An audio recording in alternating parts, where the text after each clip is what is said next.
Hello and welcome. Tonight, the organized labor suspend its indefinite nationwide industrial action following the intervention of the federal government through the Office of the National Security Advisor, Nuhu Ribadu. House of Representatives divided in its intervention in the ongoing labor strike. Some lawmakers urge government to file for contempt of court against the NLC as others seek neutrality on the matter. Appeal Court affirms the judgment of the Election Tribunal that upheld the return of Babajide Sanwo-Olu and Kadri Hamzat as the Governor and Deputy Governor of Lagos State. And Lagos is ready to play big in global financial and economic space, declares Governor Babajide Sanwo-Olu during the state's participation in the London Lord Mayor's Show. On sports news tonight, Super Eagles forward Alex Iwobi says the team is ready to give 100% when they face the Crocodiles of Lesotho on Thursday as they begin their campaign for the 2026 FIFA World Cup qualifiers. On business news tonight, all eyes on the Central Bank of Nigeria's next move as Nigeria's official inflation rate hits a new 18-year high of 27.33% in the month of October. And from Abuja, Nigeria Navy Ship Beecroft Patrol Team apprehends 4 stowaways. Well, the Joint National Executive Council of the Nigeria Labour Congress, the NLC, and the Trade Union Congress has suspended the nationwide indefinite strike which they embarked upon on Tuesday. The decision to suspend the action was reached at a meeting which deliberated on the outcome of an earlier interface with the federal government led by the National Security Advisor Nuhu Ribadu. President of the Trade Union Congress, Mr. Festus Usifo, confirmed the suspension of the action to Channels Television. The labor leaders say they got commitment from the Nuhu Ribadu-led meeting that those arrested for the physical assault on the NLC president, Joe Ajaero, will be prosecuted.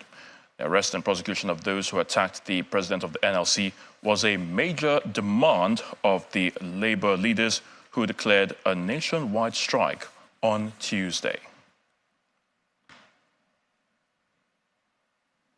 Now, before the suspension of the nationwide strike, the organized labor, or by the organized labor that is, now the Senate asked the Nigeria Labour Congress, the NLC, and indeed the Trade Union Congress to immediately halt the strike in the interest of the nation.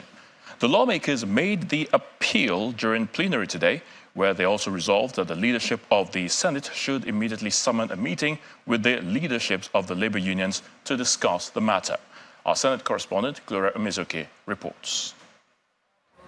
The National Assembly complex was under lock and key on the second legislative day of the week. Parliamentary staff as well as journalists were affected by the organized labor protest. This is not the time to stay at home under any circumstances. So for me, it's just an appeal that they should kindly return to work and let's continue the process of dialogue.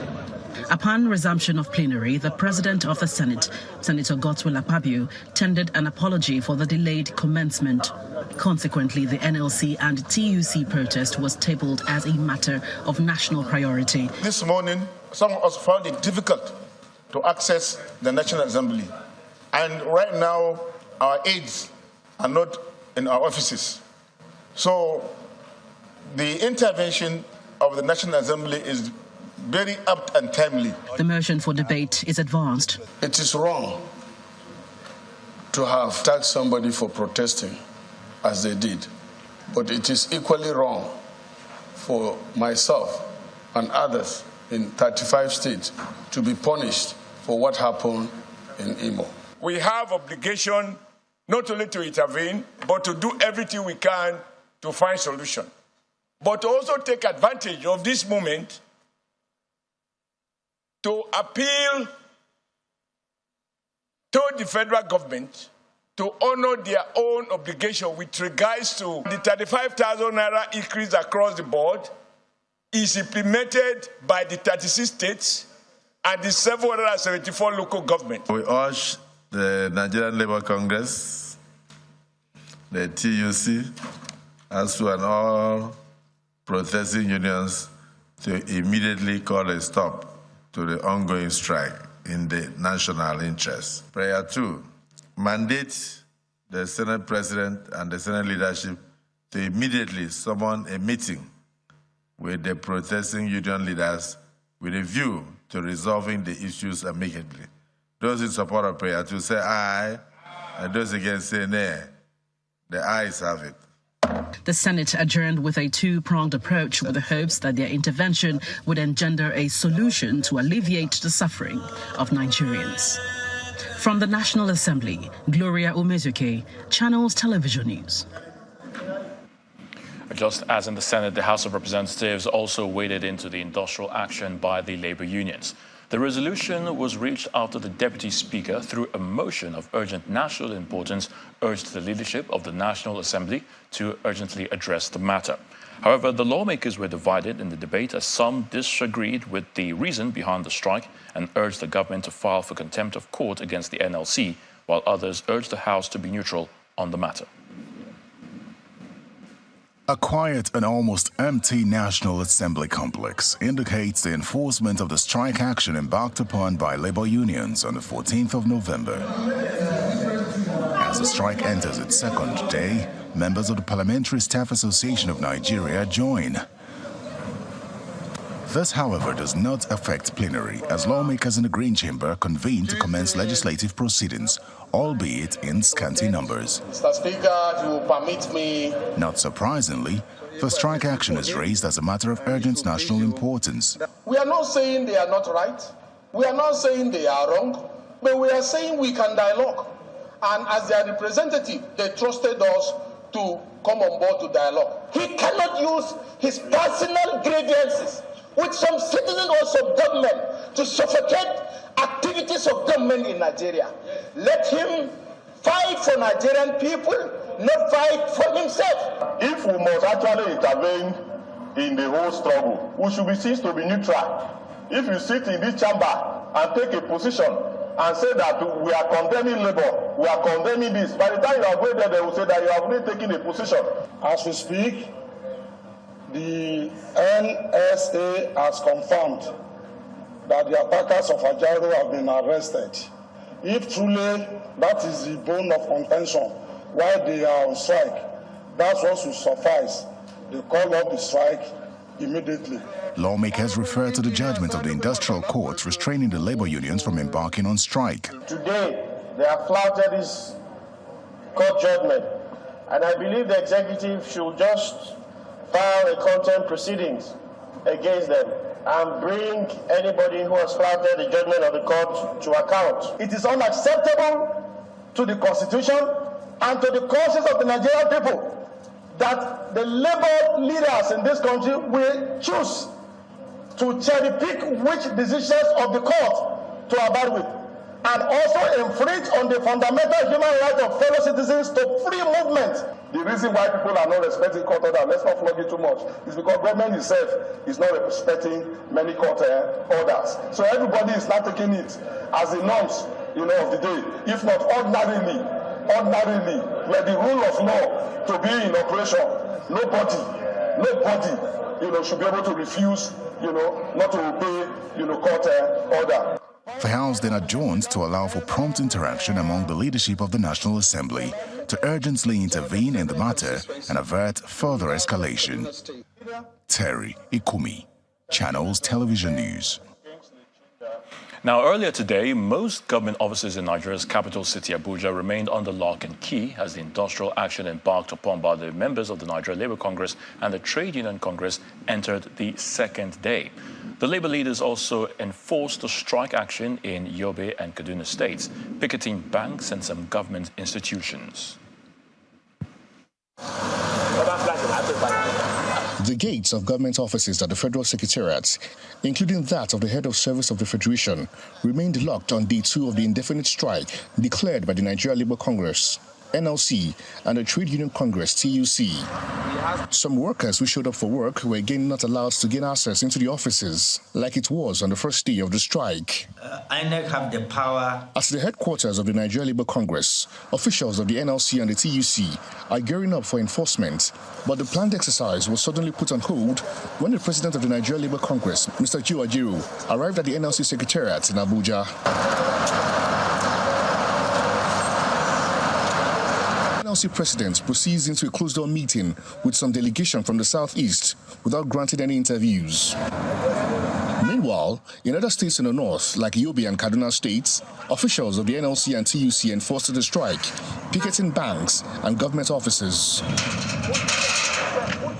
We are totally in compliance with the directive of National Secretariat of NLC. And we inform all our affiliates, and the affiliates have embarked on sensitizing their people. And there were now even, we have a team that are going around to see that all the ministries and institutions that are working to stop working and let them abide by the directive of the National Headquarters. As you can see, although yesterday we have some hitches, but to God be the glory, today you can see we have enforced the directive as directed. And we are, as I'm talking to you, 2 teams are going around already monitoring and supervising to ensure compliance. Labour does not brutalize anybody. Earlier in the day, while speaking on our breakfast program, Sunrise Daily, the president of the Trade Union Congress spoke on reasons for the strike, giving assurances that the action will be suspended once their demands are met. We are not using this strike to solve the problem in Imo, no. If you check our communique, what we have said is that Nigerian police, they led the brutalization of Comrade Joe Ajiru.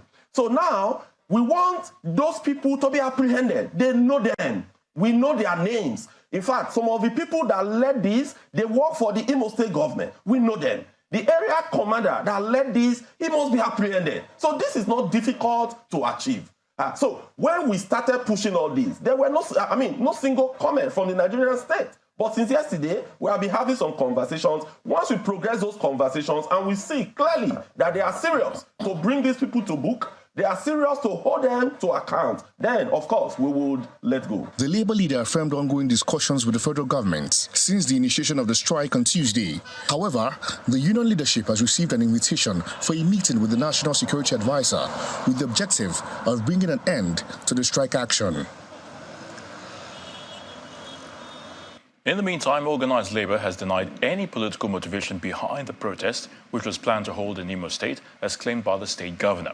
The TUC president, Mr. Felix Osifu, maintains that the said protest was the 3rd in a row since May this year on the issue of non-payment of salaries. Mr. Osifu also clarified during his appearance on our programme Sunrise Daily that Labour did not receive any court order stopping the ongoing nationwide strike. There was a protest in Imo in May. It did not yield result. There was another protest in Imo somewhere around August. So it's not that the Labour Congress folded their arms and waited till November 1st. No, this has been on. It has been on over this period. Like as we said, it started in 2001. So now, if, for example, we did that sometime in May, we did that sometime in August, and we are coming again to press home our demand. That does not give anybody any monopoly of right to perpetuate the level of thuggery that was meted to the NLC president. Yes, I understand. We could have said, okay, why going there 2 weeks to election? But the question that you could ask is that, when we are championing causes like this, there are issues that because if you look at it, May 11th was the election, right? And the protest was on the 1st. So that's close to 2 weeks to the particular election that we are making reference to. It wasn't. In part 2 after the break, Governor Sanwo-Olu says Lagos is ready to play big in global financial and economic space as the state participates in the London Lord Mayor's Show 2023. Please join us again. Industrial action following the intervention of the federal government through the Office of the National Security Advisor, Nuhu Ribadu. House of Representatives divided in its intervention in the ongoing labor strike, which has now been suspended. Some lawmakers urge government to file for contempt of court against the NLC as others seek neutrality on the matter. Appeal Court affirms the judgment of the election tribunal that upheld the return of Babajide Sanwo-Olu and Quadri Hamzat as the governor and deputy governor of Lagos State. And Lagos is ready to play big in global financial and economic space, declares Governor Babajide Sanwo-Olu during the state's participation in the London Lord Mayor's Show.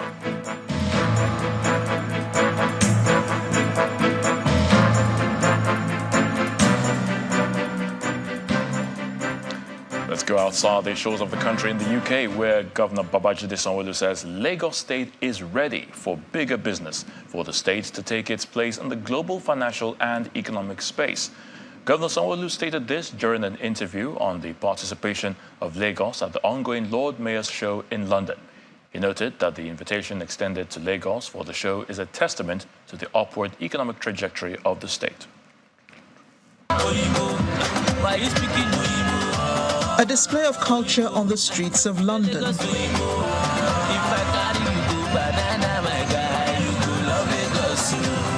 Some Nigerians are here in the city for the Lord Mayor Show, an annual event that has been running for over 800 years. For the first time, the occasion is having African representation, including Lagos, flying the flag for Nigeria.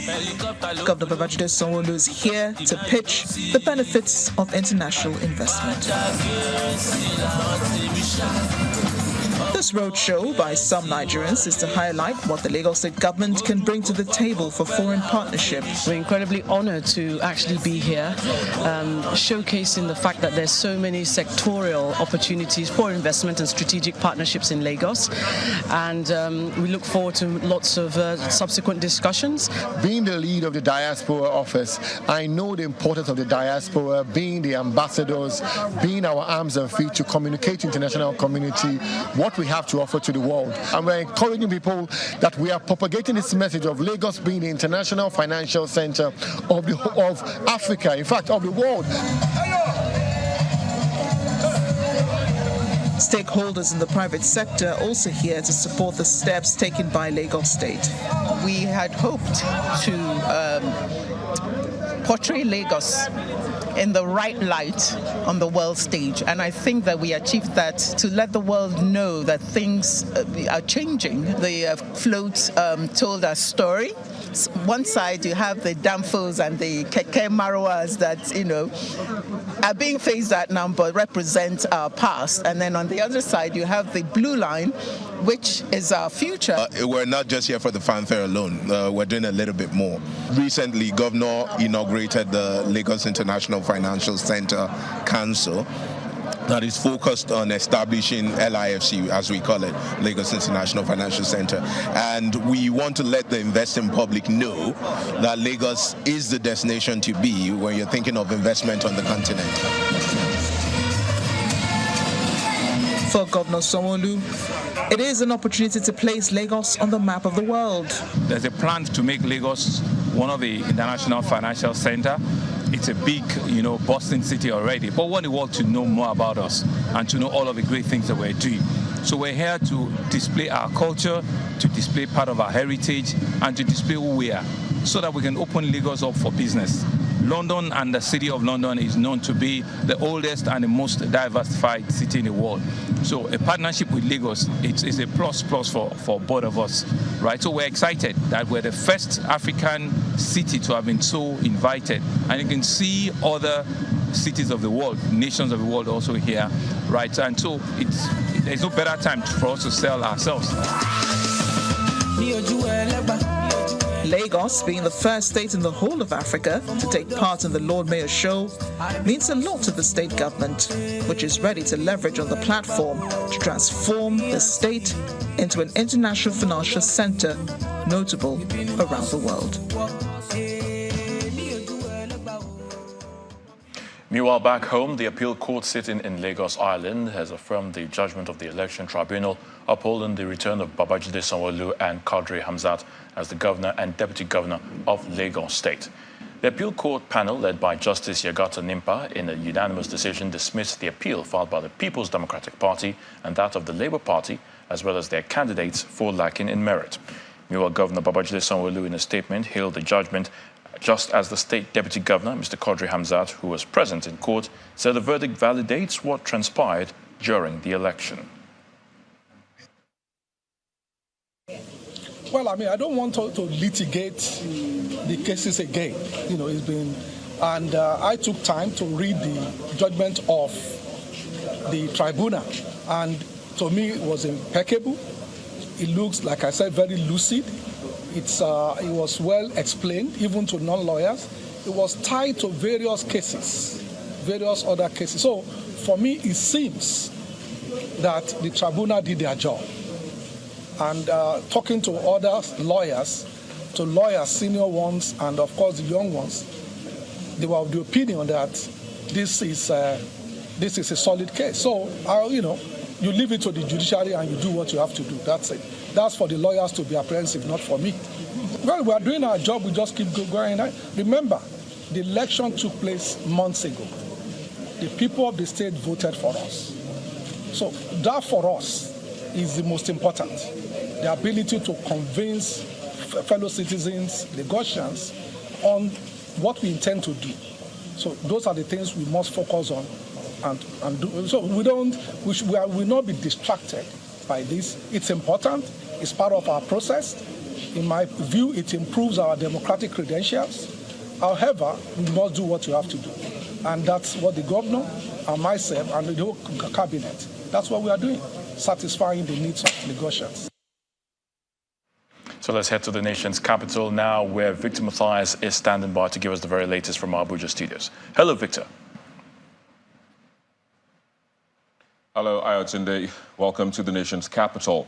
Now, the Nigerian Navy ship Beecroft patrol team has successfully extracted and apprehended some individuals on board a container vessel while en route to Dubai.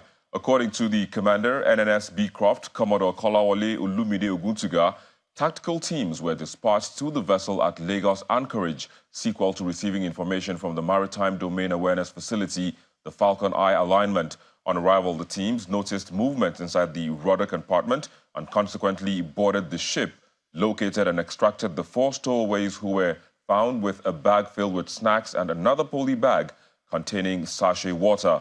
The stowaways are identified as A.B. Agriver from Bayelsa State, Lokia Musu from Lagos State, Goodness Edu from Akwa Ibom State, and Michael Daniel from Ondo State, and they have all been handed over to the Nigeria Immigration Service. Moving on to other stories, Vice President Kashim Shatima says investment in digital technology, clean energy and the green economy is a priority for the administration of President Bola Tinubu.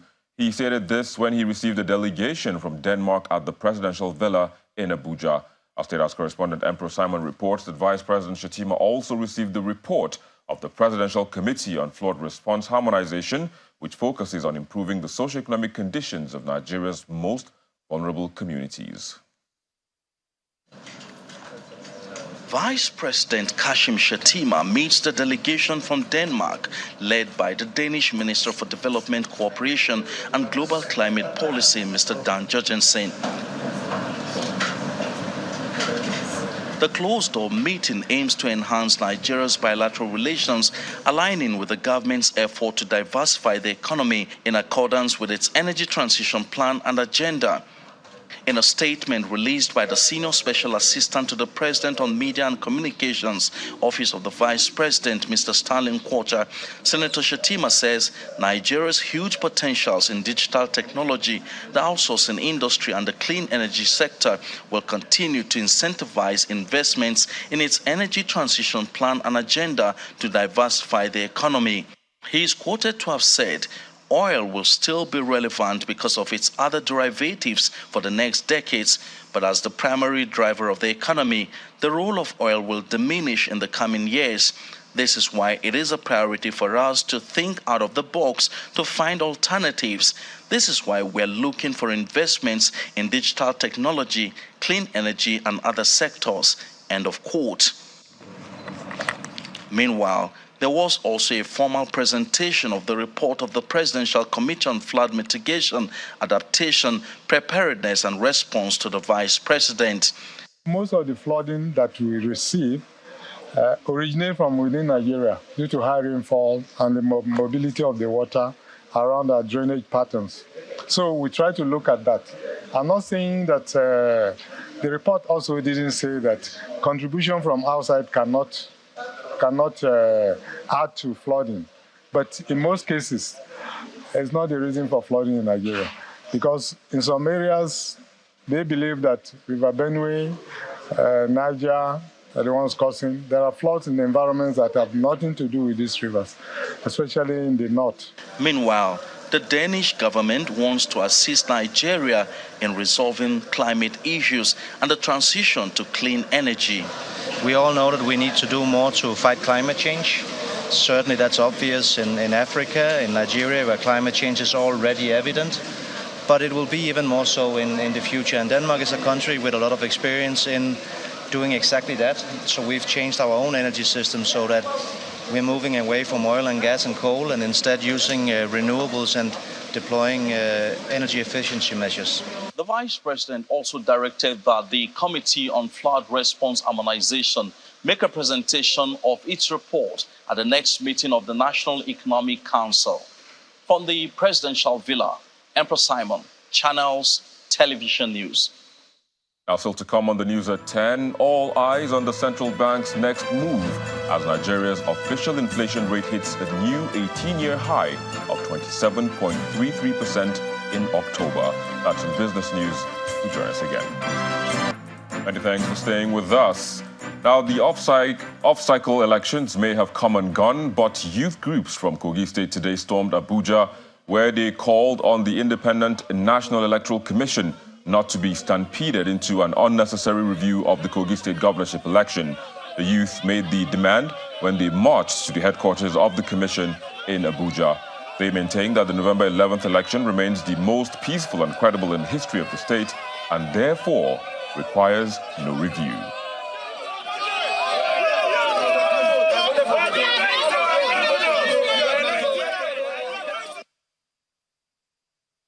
Anything to happen, please, they shouldn't listen to any other person that come to this INEC, because our election in Kogi State is peaceful. So we don't want problem. We are all Nigerians, and Ododo has won, and that is our stand. So they should please stand with the justice. And to some company news now, Kashim Motors has launched its latest 2023 mid-size sport utility vehicle called Ford Territory. According to the Deputy Group Managing Director of Kashim Group, Mr. Fred Amobi, the new brand is a technology-driven vehicle that is affordable and comfortable for any social status. He said the constant introduction of new innovative automobile products into the Nigerian market shows that Kashim and Ford Motors dominate the sector. I have waited patiently. I have vision, oh, I believe. The latest product from Kashim Motors, Ford Territory, is unveiled into the Nigerian market for customers and corporate bodies, some of whom are here at the Ford showroom in Lagos Island to witness the launch of the 2023 model and its convenient features. Stand up for the champions, stand up. Delivering value for its stakeholders is one of the corporate objectives of the Kashim Group, and the company says the latest vehicle is an iconic brand built for optimum performance. This vehicle is sure to satisfy the work and leisure needs of our customers and other stakeholders alike. Ford Territory is an all-in-one vehicle with advanced suite of driver assist safety technology that connects and displays smartphone information on the 12.3-inch touchscreen. This vehicle was made specifically with Africa in mind.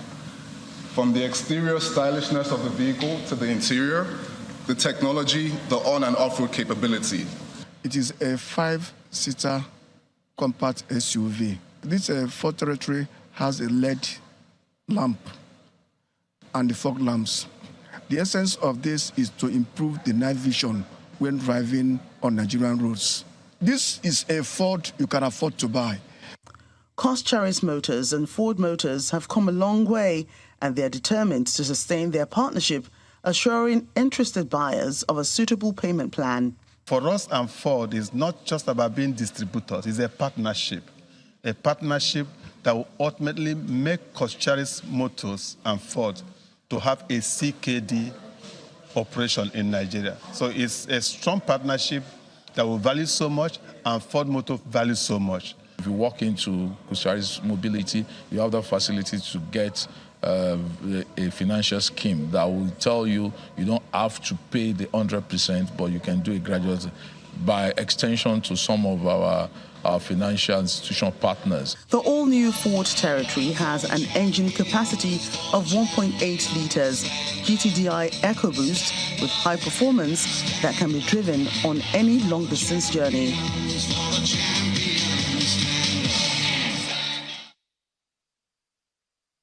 And the MTN Capital Market Day continued today with the company reiterating its commitment to driving a force for socio-economic growth and development in Nigeria. MTN Nigeria Chief Executive Officer Mr. Carl Toriola affirmed this during the second day of the event in Abuja. It is the second and final day of the MTN Capital Market Day in Abuja, and in attendance are the captains of industries, investors, as well as top management staff of MTN Nigeria. This time around, the conversation tilts towards unpacking business strategies that will help MTN maintain its position as one of Nigeria's top telecommunications brands. We remain committed to our Ambition 2025 strategy. It's a bit of a repetition of the previous slide. We will capture growth opportunities presented by sustained higher demand for data. We'll focus on Own the Home. This is going to be a significant opportunity for us. Meanwhile, amidst the challenges faced in the sector, such as forex volatility, amongst others, the federal government commits to creating an enabling environment for businesses to thrive. We want to listen more. We want to collaborate with the private sector. We want to collaborate with the capital markets to understand what we need to be doing to allow you to come into our nation and do business. Officially, there are over 60 different taxes in Nigeria across the levels of government. Our target is to make that a single digit. In other words, when we are done, all taxes combined, local government, state and federal government, should be less than 10. More than ever before, investors are confident of the company's service delivery capacity. The momentum is with them, their track record is strong, so we're very confident they would have to work hard for them to mess things up, and we don't think they will mess things up. So we're very happy, we're very confident shareholders, and we're happy to stay where we are and stay with MTN Nigeria. One of the things they've said, look, we are relooking our operations as a way of optimizing our revenue and profit, as well as minimizing our cost. So if you give me that assurance, I'll be tempted reasonably to believe you and want to stand by you. MTN Nigeria takes priority in improving its products and services, promising a relentless determination to meet and even surpass the expectations of its customers. And that's it from the nation's capital, Abuja. But the news at 10 continues in Lagos, where Ann Nwawodo is standing by with the latest from the world of business.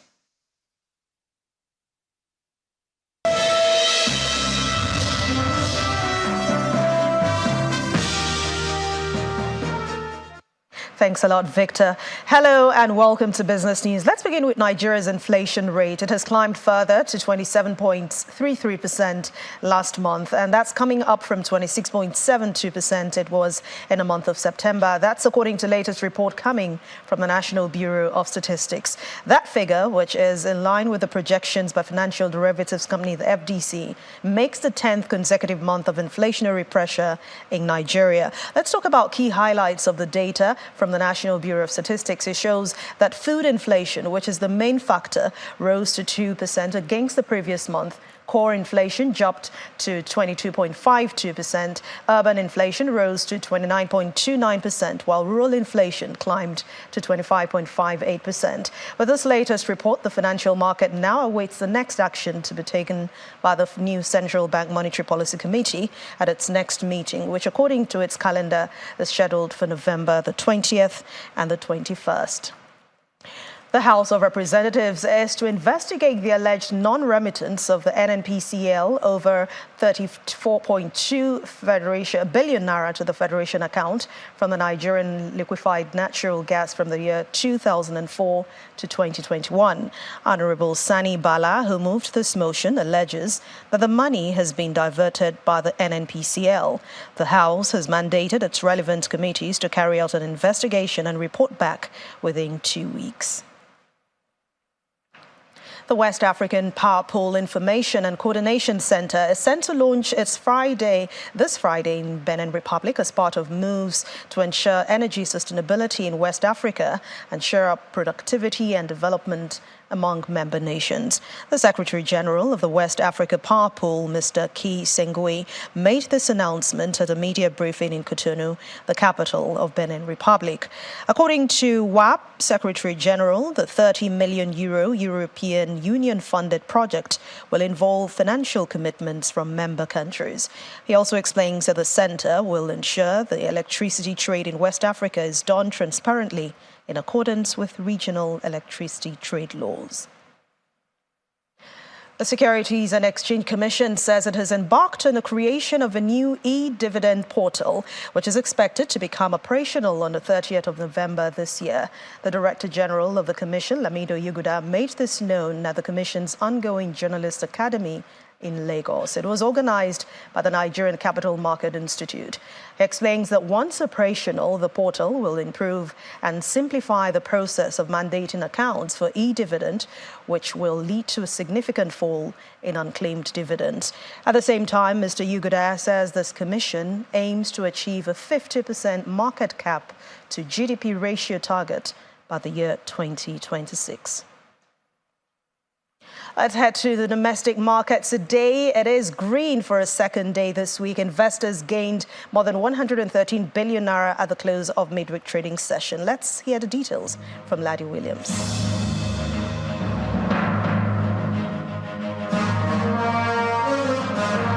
Hello and welcome to the Stock Market Report. So today is a day of new levels, new highs at the local bourse. Let's dig into the numbers now. See the all-share index. New level, 71,000. We've not seen that level before, 0.25%. That's for the all-share index gain today. Market cap, also fresh things here, 39 trillion for the market cap. Let's look at the gainers counter now.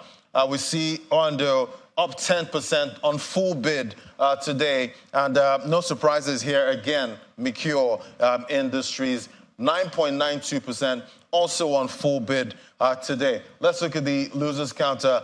Yes, Score PLC tops that counter, down 9.68%. And we see two insurance stocks here also on the losers counter. So today we see some swarts there. That stocks worth over 1 trillion, pushing the market up. That's MTN and Boa Cement. And even though we had that hot inflation number coming out today, about 27.33%, we see the market still close in the green. That's the Stock Market Report. I'm Laddie Williams.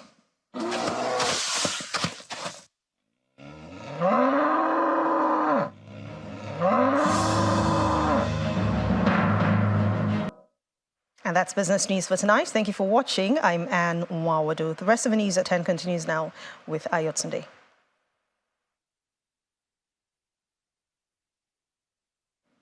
Thank you so much, Anne. Israeli forces have raided Al-Shifa hospital, where thousands of Palestinians are sheltering following days of heavy attacks in the area surrounding the complex in Gaza City. Dozens of Israeli soldiers entered the facility while tanks were stationed in the yard of the medical complex. Here's Simon Pusey with other international stories in Around the World in 5. Good evening and welcome to the channel's studios here in London with your international news around the world in 5. Israeli forces have entered Gaza's largest hospital in what the military says is a targeted operation searching for Hamas infrastructure and weapons. A journalist inside the hospital says soldiers are going room to room interrogating people, but there is no shooting taking place. Israel accuses Hamas of running a command center in tunnels under the hospital, and the US says it has intelligence that supports this. Hamas denies this and says the raid on the hospital is a war crime. Hundreds of civilians have been sheltering there alongside patients and staff. Meanwhile, a tanker has delivered fuel to Gaza for the first time since the war between Hamas and Israel began 5 weeks ago. A senior UN official said it had received 23,000 litres of fuel via Egypt's Rafah crossing. But he warned that Israeli authorities had restricted its use to transporting aid into Gaza and that none could be used to power hospitals or water pumps. Israel has been blocking all deliveries of fuel, saying it could be stolen by Hamas and used for military purposes. The Chinese president has met his US counterpart Joe Biden ahead of the APEC summit. Xi Jinping arrived in San Francisco earlier for only their second face-to-face meeting during the Biden presidency. The two discussed the Israel-Hamas war, Taiwan, war in Ukraine and election interference. Relations between the two countries deteriorated earlier this year, with the US accusing China of sending a spy balloon across its airspace. At least 36 people have died and 19 others have been injured after a bus plunged into a gorge in northern India's Jammu district. Officials said more than 50 passengers were on board when the bus veered off the road and fell into the 300-foot gorge in Dodda district. The cause of the accident was not immediately known. Prime Minister Narendra Modi expressed his condolences and announced financial compensation for the victims' families. Meanwhile, the lives of 40 Indian labourers who have been trapped in a tunnel for more than 72 hours hang in the balance as authorities try to rescue them. The workers were building the tunnel in northern Uttarakhand state when a part of it caved in due to a landslide on Sunday. State and federal rescue teams have been using a massive drill to push through the debris to reach the men. Officials have been able to establish contact with the workers. Authorities have also brought fresh and more sophisticated drilling equipment from Delhi to speed up the rescue operations. The UK government's Rwanda asylum policy is in disarray after the country's highest court ruled it was unlawful. Ministers claimed the plan to deport asylum seekers and ban them from returning is needed to tackle small boat crossings. But the Supreme Court upheld an earlier Court of Appeal ruling which said the policy leaves people sent to Rwanda open to human rights breaches. The government has already spent £140 million on the plan. Despite the ruling, the Prime Minister says they will find a way to stop illegal migration. This morning also the Supreme Court gave a judgment on the Rwanda plan. They confirmed that the principle of removing asylum seekers to a safe third country is lawful. There are further elements that they want additional certainty on and noted that changes can be delivered in the future to address those issues. The government has been working already on a new treaty with Rwanda, and we will finalise that in light of today's judgment.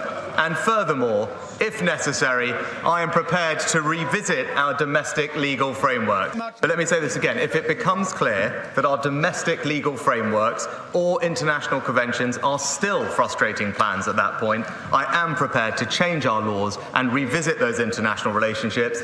The British people expect us to do whatever it takes to stop the boats, and that is precisely what this government will deliver. And the Royal Mint in the UK have a new range of coins to celebrate 6 decades of the James Bond franchise. The latest 007 range features designs marking the 6 decades of Bond. The first coin in the collection shows actor Sean Connery's Bond flying an aircraft named Little Nelly in 1967's You Only Live Twice. The designs for coins celebrating the other decades are yet to be announced. Over the years, the sought-after role of James Bond has been played by actors including Roger Moore, Pierce Brosnan and most recently Daniel Craig. And that's your international news around the world in 5. Now back to the channel's studios in Lagos.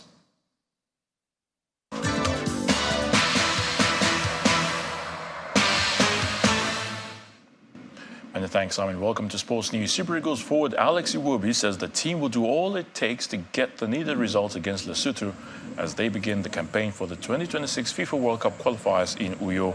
Having experienced the World Cup in Russia in 2018 and missed out on the 2022 edition in Qatar, Iwobi believes the players understand what is at stake to ensure they secure the ticket to the tournament in Canada, Mexico and the United States. I would like to be there again. It's not just me, but the whole team. We're going to put 100% to make sure that we give a chance and an opportunity to bring the nation joy and that sense of pride that we've represented them at the World Cup, hopefully again. It's a blessing that we have a lot of players and a lot of quality in the side, so everyone's going to be needed. That's why it's a squad mentality, not just a starting 11. In women's club football, Nasarawa Amazons, Edo Queens and Heartland Queens recorded big wins on matchday 1 of the Nigeria Women Football League Premiership. Earlier in the day, Nasarawa defeated Niger Rattles 3-1 in Abuja, while Heartland stomped Royal Queens.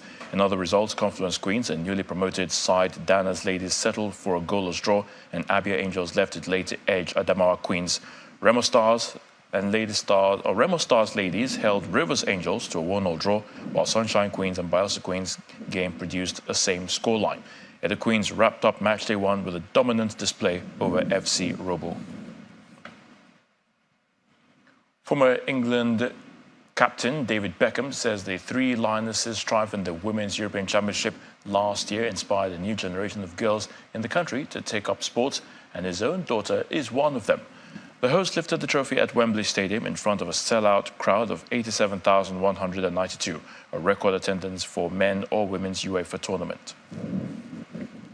My daughter was turning around during the Euros and saying, "Daddy, will you take me to one of these games? Because I'm looking up to these players and I'm looking up, you know, for us to win, you know, the Euros." And thankfully we did. You know, we won the Euros in our own stadium, in our own country, and that then it's a ripple effect. You know, it inspires the next generation of wannabe, you know, footballers, and that's important. So I've seen that growth, and that can happen all over the world.